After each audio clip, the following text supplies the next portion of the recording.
8월 15일 개봉 예정인 오펜하이머, 시점 전환으로 유명한 크리스토퍼 놀란 감독의 12번째 장편 영화입니다. 등장 전부터 여러 갑론을박이 이어지고 있는 영화 오펜하이머, 상영도 되기 전부터 벌써 반응이 뜨거운데요. 과연 오펜하이머는 누구기에, 그리고 크리스토퍼 놀란 감독은 누구기에 개봉도 하지 않은 영화가 이렇게 뜨거운 여름날을 더 뜨겁게 달구는 걸까요? 아는 사람은 너무 잘 알고 모르는 사람은 너무 모르는, 내는 영화마다 논란거리를 들고 나오는 영화 감독인데요. 한국인에게는 아이맥스 개봉으로 유명한 덩케르크, 우주 붐을 일으켰던 인터스텔라 등으로 많이 알려져 있습니다. 이거 감독이 한 사람이야? 네, 맞습니다. 놀란 영화를 보기 전에는 반드시 놀란에 대해 알아야 한다. 그 이유는 바로 시점 처리, 그의 아이덴티티라고 할 수 있습니다. 가령 덩케르크의 경우 해변 영국군을 구하러 가는 민간 선박들, 공중 스피파이어의 전투, 이 세 가지 흐름이 서로 간의 시간을 역주행하며 장면이 전환되었습니다. 놀란을 모르는 사람이 본다면 상영 시간 내내 저 전투기 아까 이미 추락한 거 아니야? 하고 있을 겁니다. 전투기가 추락한 장면과 전투기가 바다에 떠 있는 장면은 사실상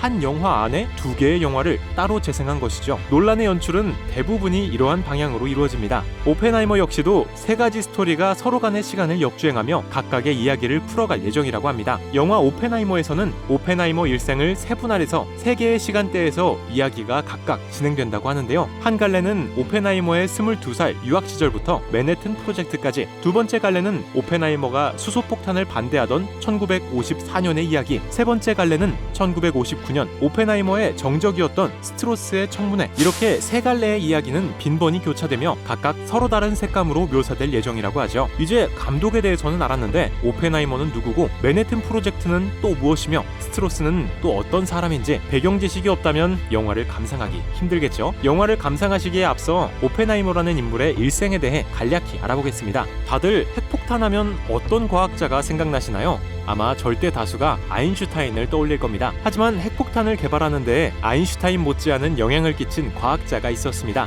바로 줄리어스 로버트 오펜하이머. I have been asked whether in the years to come it will be possible to kill 40 million American people by the use of atomic bombs in a single night.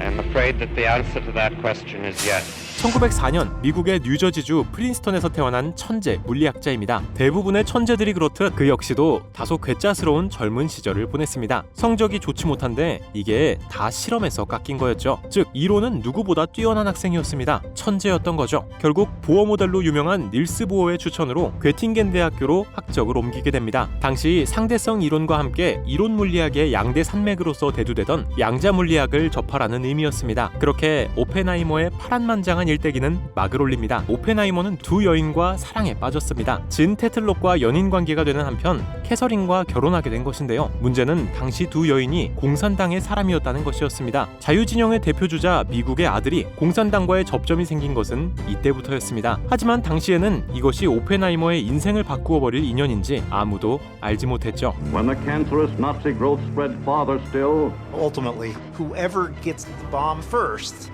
is not just going to win World War II, but is going to run the entire world. 2차 대전이 발발하고 파시즘에 대항하여 자유진영과 공산진영은 힘을 합쳐 대항하게 되었습니다. 그리고 강성하고 끈질긴 파시즘 동맹군을 굴복시키기 위해 과학의 힘을 빌려 가공할 무기를 만들기로 하는데요. 그게 바로 맨해튼 프로젝트. 네, 맞습니다. 원자폭탄의 개발이었습니다. 당시 아인슈타인, 오펜하이머, 그리고 오펜하이머의 스승이었던 닐스 보어 등 수많은 저명한 물리학자들이 대거 참여한 프로젝트였습니다. 결국 프로젝트는 성공하고 이로 인해 2차 세계대전은 끝이 나게 됩니다. 파시즘 동맹국 중 마지막까지 항복하지 않던 일본이 핵폭탄으로 인해 굴복하게 된 것이죠.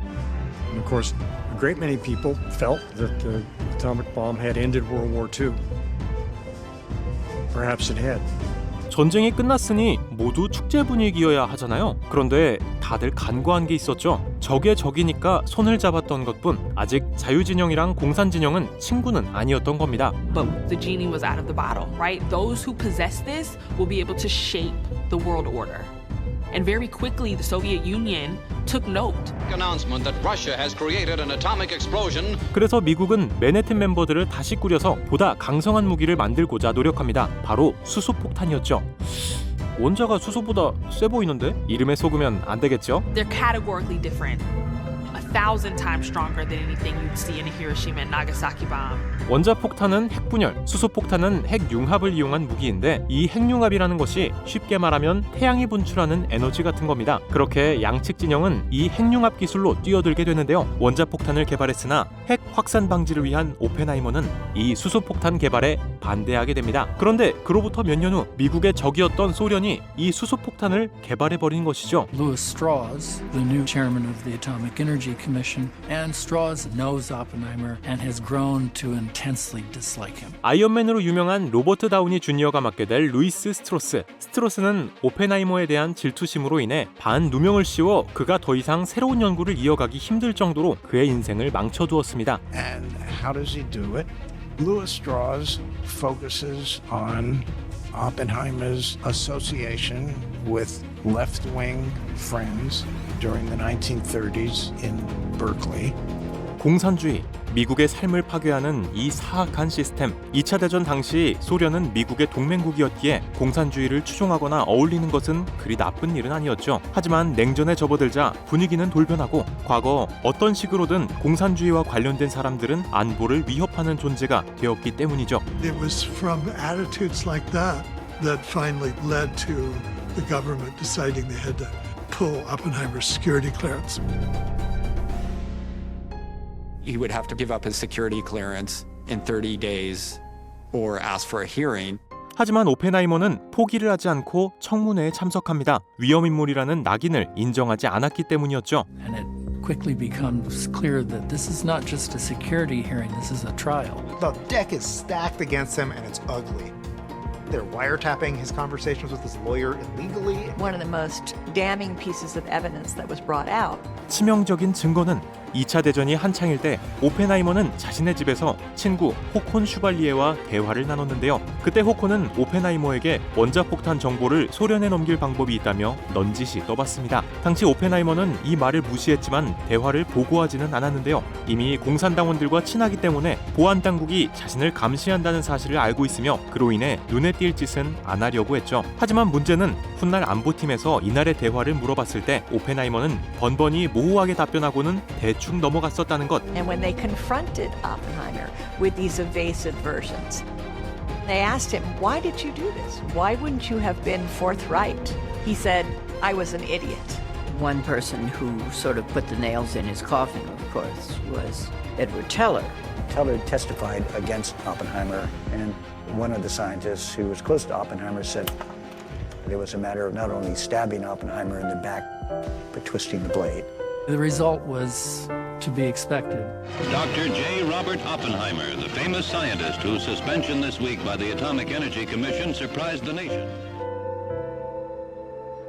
Oppenheimer's life story, it's a story of the 20th century, and that's a story that is unfinished.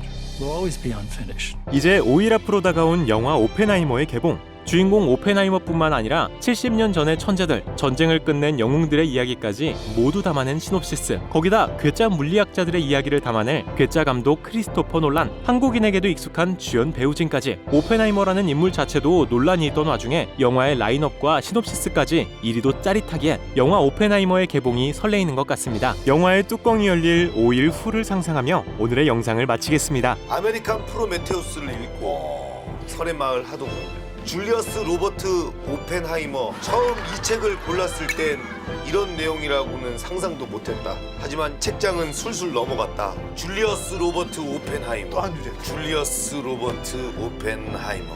그는 1904년 4월 22일부터 1967년 2월 18일로 생을 마감했다. 그의 가족들은 얼마나 슬펐을까? 안 그래도 바쁜 분이라 자주 못 만나고 그랬을 텐데 아우 참 외롭게 가신 분이라 마음이 안 좋았다. 이제 줄리어스 로버트 오펜하이머를 로버트라 부르겠습니다. 로버트의 아버지는 직물 수입상으로 독일 출신 유태인 이민 1세대로 엄청 성공했다. 로버트는 얼마나 좋았을까? 안 그래도 공부도 잘했을 텐데 아버지가 얼마나 많이 사줬을까? 뉴욕 에티질 컬처 스쿨을 나와 1925년 하버드 대학교를 졸업했다. 얼마나 좋았을까? 로버트는 얼마나 좋았을까? 남들 들어가고 싶어도 못 들어가는 세계 최고의 명문대를 그냥 들어가 버렸으니 인간은 서로 협력하고 존중받아야 한다. 어떠한 경우에서도 폭력은 안 된다. 블랙 피플, 옐로우 피플, 화이트 피플, 올 피플, 피스 앤 월러. 분단의 아픔을 느끼는 슬픈 날이다.